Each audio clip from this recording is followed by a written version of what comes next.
So I confess this week, I sat there mesmerized when I saw Representative Eric Cantor, Republican, who had, I thought, the audacity to state that the stimulus program has completely failed to create jobs. Of course, that comes just a few weeks after Senator Scott Brown, the new senator from Massachusetts, said the stimulus program hasn't created one job. And it comes on the heels, of course, of all of the other Republican talking points that we have been hearing over and over and over again as we celebrate, in this case, I celebrate, the one-year anniversary of the federal stimulus program that has created in San Francisco 2,910 new jobs. And I want to repeat that once again. We don't think this program has worked and created jobs. We know this program has worked and created jobs. These aren't just jobs that were saved. In fact, I'm not including any jobs saved in that analysis. But there are 2,910 human beings that would happily invite Eric Cantor and Scott Brown and the rest of the Republicans that seem completely disconnected from the reality, at least out here in San Francisco, and prove, not assert, that they're factually wrong that the stimulus program hasn't created any new jobs. Why is that a disservice? Well, it's rather self-evident. Had we not had the federal stimulus program, these folks would be unemployed. I'll give you a quick analysis. 1,854 human beings, real people, have been given the privilege and the benefit of this federal stimulus program and now are able to get a paycheck so that they can put food on their table through a wage subsidy component through the federal stimulus program. By the way, 70% of them are not public sector employees. Another myth that the Republican Party continues to process on the airwaves every single day, that every single every job has been a government job. 70% of those 1,854 either work in nonprofits or work in for-profit businesses. Over 800, incidentally, just as that with that one subset of employees that have gotten the benefit of this federal stimulus program.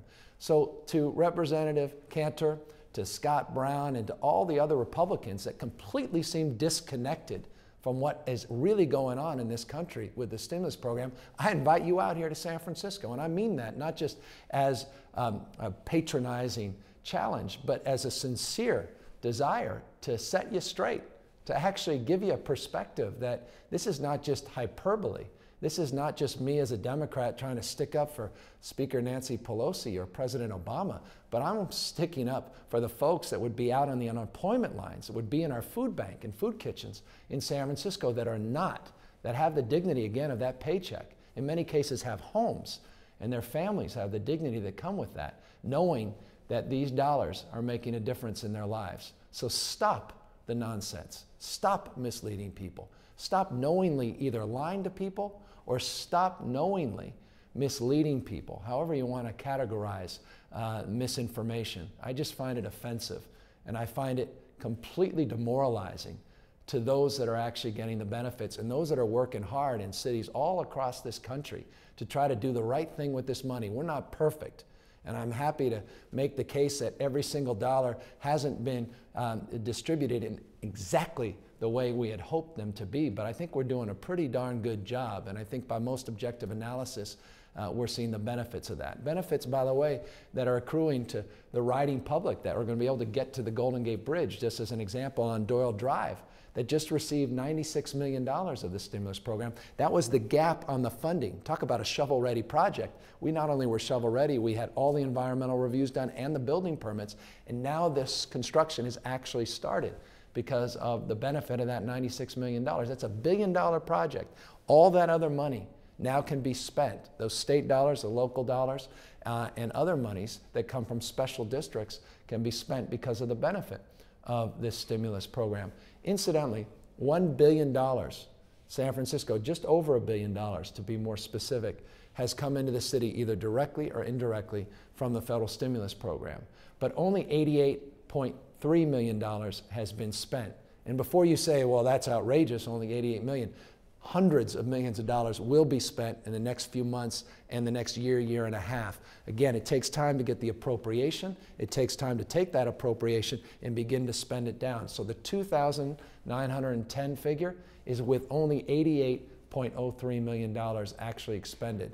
You do the math on that, and I know some people say that's still too much for a job. You do the math, and I think you'll get into something that makes a lot of sense to a lot of people, regardless of their political ideology.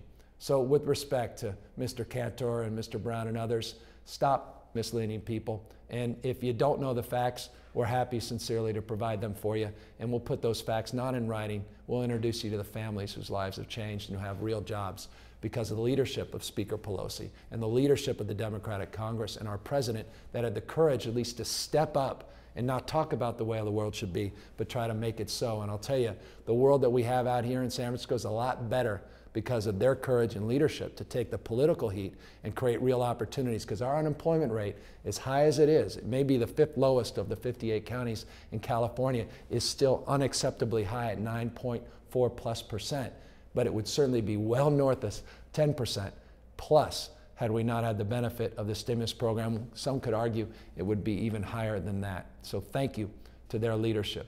I want to just also thank Larry Ellison on a completely different topic for his extraordinary success in the America's Cup. Congratulations to Oracle BMW for winning back the America's Cup and bringing it back to the United States, and we hope to the San Francisco Bay Area. We this Saturday will be holding a celebration with Larry Ellison and his team, and the trophy will be here at City Hall between 11 and 3 o'clock. We encourage everyone to come down to City Hall, say hi to Larry Ellison and his teammates, but also take a look at the trophy, because we hope to see the trophy here for many, many years to come as we try to secure the fate and future of the America's Cup in the San Francisco Bay.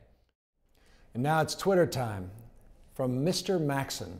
Gavin Newsom, how can we close the budget deficit without losing jobs? And we've been talking a lot about jobs today, and obviously there's a lot of concern that as we create these private sector jobs through the stimulus, we'll be losing a lot of public sector jobs because of these big budget deficits. That is a legitimate concern, and that's why I offered labor unions in San Francisco the option: either we move forward in order to close a portion of this budget gap with significant number of layoffs, and I'm talking potentially, and I mean this sincerely, in the thousands, or we can move forward with an option to reduce the work week to a part-time employee status, so that you, instead of having a 40-hour work week, we go down to a 37.5-hour work week.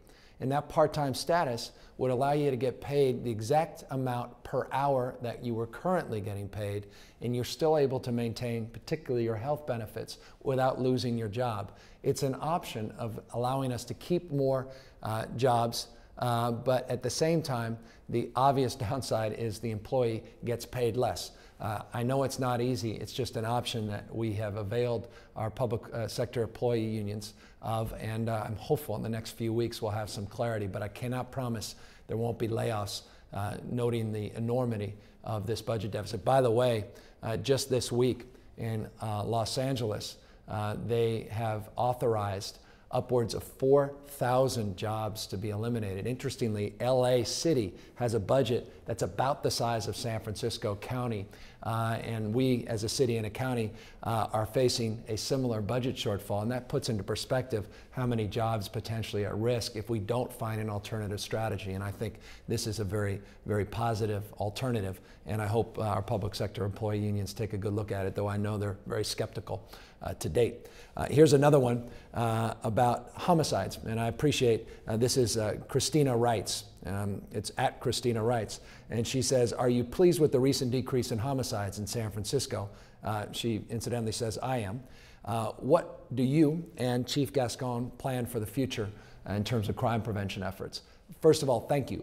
I reminded people homicides dropped to the lowest level since the 1960s last year, over 54% decrease from the previous year. Violent crime dropped double digits. Violent crime is trending downward again this year. Homicides trending slightly upward though this year. So we're not out of the woods. We understand we have a lot of work to do. The most important thing we can be doing is to support our new police chief and his new CompStat model of policing.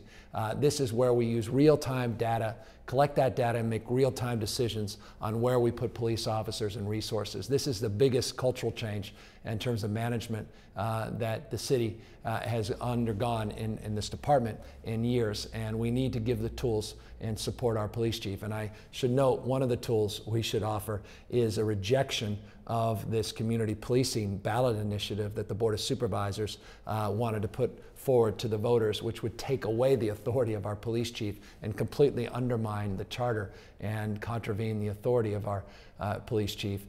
That's something else we need to do, get that ballot initiative pulled by the board, because I think it would do more damage than what I imagine was its intent. Here's just final couple. This is interesting. This is from Dom Salbatera. My apologies if I didn't get that right. It says, is it true that half of your body is made of titanium? I don't even know how to answer that question except to say, of course. I think it's actually closer to 3/4 of my body. No, my body is not made of titanium, and my back, particularly my lower back, will attest to that fact. But thanks for the question. And finally, and appropriately, the biggest tweet of the week, and candidly, this is pretty much every week, Muni. And this question is from Kelly Ashtari. Actually, this isn't even a tweet. This is from Facebook. It says, what are you going to do to fix Muni? Service cuts and fare increases are coming again, all capitalized. All I want to do is get to work. Look, I hear you loudly and clearly. And we had a tough week this week, candidly, with Muni. We had a wage package that we had a tentative agreement with the union that represents the bus drivers. They rejected their membership, that concession, which puts pressure to increase youth, senior, and disabled fares, and puts pressure to make deeper service cuts. If we can get that wage concession, as we negotiated with their executive board, we can offset those fare increases and we can mitigate those service reductions. I've been on the phone in the last 24 hours, 48 hours, working overtime to see if our public employees over at TWU and this labor union will reconsider their vote. It's in their best interest and our best interest as a city to do that. That being said, $179 million of cuts have come from the state of California in the last 2 years and projected into the new year. We would have a surplus at Muni, a surplus. We would actually be able to roll back fares even lower and increase service and enhance service in the city had it not been for the cuts from the state of California. I cannot underscore this point enough. We would not be in this position today had it not been for the state of California line iteming out roughly $65 million a year of state funding. So that's the big problem we have. And that's the great challenge we have, not only this year, but moving forward in next year. Labor will be part of that, we hope and expect, but only part of that. And we're going to try to do our best to get creative. And one way, and I'll close with this, that we're going to get creative is using some of this federal stimulus money again. Almost $100 million has come down for Muni from the federal stimulus. This is a big, big thing. A lot of jobs have been saved. And note, I didn't mention in those 2,910 jobs any saved jobs. Those are net new jobs. But we just got $17.5 million because of a decision that was made by the federal government associated with the airport connector, BART, to Oakland. And that's $70 million that went back to the region. And 17.5 of that comes to Muni. Not all of that solves our operating budget deficit. In fact, only a small amount. Most of it's for capital, but there'll be millions of dollars for LRV maintenance and other deferred maintenance. Those are ways, using those dollars, using those stimulus monies in a creative manner that will help mitigate some of these fare increases and service cuts. And one final quick point, because this Facebook question also asked about crime on Muni. We're using that same model of CompStat and same model of using data in the city streets, also on our public transportation fleet and our buses. So we're going to have more robust enforcement, particularly on those most problematic lines where you see a lot of problems and you experience a lot of problems. So I get it. We have a lot of work to do, and we're going to continue to focus on Muni as a top priority in the city as it appropriately needs to be. Take care, everybody, and look forward to hearing more from your tweets and getting your Facebook questions next week.